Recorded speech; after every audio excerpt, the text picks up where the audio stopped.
Whatever the merits of individual authors whom we might name, isn't science itself a worthy subject for the best writers, more than capable of inspiring great literature? And whatever the qualities that make science so, those same qualities that make for great poetry and Nobel-winning novels, don't we have here a good approach to the meaning of soul? Spiritual is another word that could be used to describe Sagan-esque literary science. It is widely thought that physicists are more likely to self-identify as religious than biologists. There's even statistical evidence of this from the Fellows of both the Royal Society of London and the US National Academy of Sciences.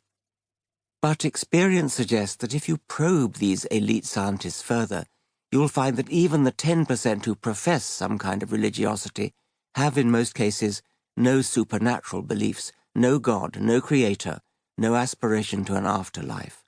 What they do have, and they'll say so if pressed, is a spiritual awareness. They may be fond of the hackneyed phrase awe and wonder, and who can blame them? They may quote, as I do in these pages, the Indian astrophysicist Subramanian Chandrasekhar shuddering before the beautiful, or the American physicist John Archibald Wheeler. Behind it all is surely an idea so simple, so beautiful, that when we grasp it, in a decade, a century, or a millennium, we will all say to each other, how could it have been otherwise? How could we have been so blind? Einstein himself made it very clear that, though spiritual, he believed in no kind of personal God. It was, of course, a lie what you read about my religious convictions, a lie which is being systematically repeated. I do not believe in a personal God, and I have never denied this, but have expressed it clearly. If something is in me which can be called religious, then it is the unbounded admiration for the structure of the world so far as our science can reveal it. And on another occasion? I am a deeply religious non-believer. This is a somewhat new kind of religion. Though I wouldn't use the exact phrase, it is in this sense of a deeply religious non-believer that I consider myself a spiritual person, and it is in this sense that I unapologetically use soul in the title of this book. Science is both wonderful and necessary. Wonderful for the soul, in contemplation, say, of deep space and deep time from the rim of the Grand Canyon, but also necessary for society, for our well-being, for our short-term and long-term future. And both aspects are represented in this anthology. I've been a science educator all my adult life, and most of the essays connected here stem from the years when I was the inaugural Charles Simonyi Professor of the Public Understanding of Science. When promoting science, I've long been an advocate of what I call the Carl Sagan school of thought, the visionary, poetic side of science, science to stir the imagination, as opposed to the non-stick frying pan school of thought.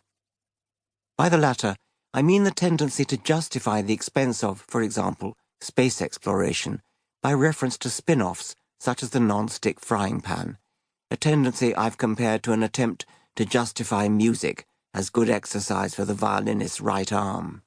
It's cheap and demeaning, and I suppose my satirical description could be accused of exaggerating the cheapness. But I still use it to express my preference for the romance of science.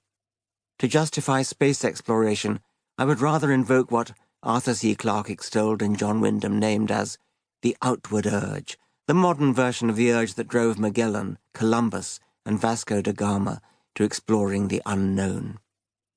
But yes, non-stick frying pan is unfairly demeaning to the school of thought that it labels in my shorthand, and it is to the serious practical value of science in our society that I now turn, for that is what many of the essays in this book are about. Science really matters for life, and by science I mean not just scientific facts, but the scientific way of thinking. I write this in November 2016, bleak month in a bleak year, when the phrase "barbarians at the gate" tempts without irony. Within the gates, rather, for the calamities that have struck the two most populous nations in the English-speaking world in 2016 are self-inflicted, wounds dealt not by an earthquake or a military coup d'etat, but by the democratic process itself. More than ever, reason needs to take center stage. Far be it from me to devalue emotion. I love music, literature, poetry, and the warmth, both mental and physical, of human affection.